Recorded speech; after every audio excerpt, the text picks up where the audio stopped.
Toujours en RDC, ce rebondissement au deuxième jour d'audience du procès en appel de Moïse Katumbi au tribunal de grande instance de Lubumbashi. L'ex-gouverneur du Katanga, opposant au président Joseph Kabila et qui est aujourd'hui en exil en Europe, Moïse Katumbi est jugé en son absence donc pour une affaire immobilière dans laquelle il a été condamné l'an dernier à 3 ans de prison ferme.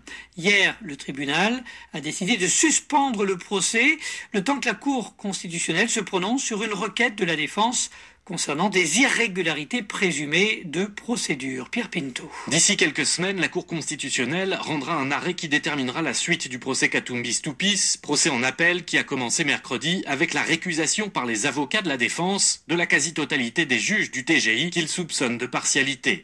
Exception rejetée par le tribunal qui a invoqué une circulaire de la Cour suprême de justice, mais les avocats de Moïse Katumbi ont alors soulevé une exception d'inconstitutionnalité contre cette circulaire et donc contre la décision du tribunal de continuer le procès avec un juge récusé.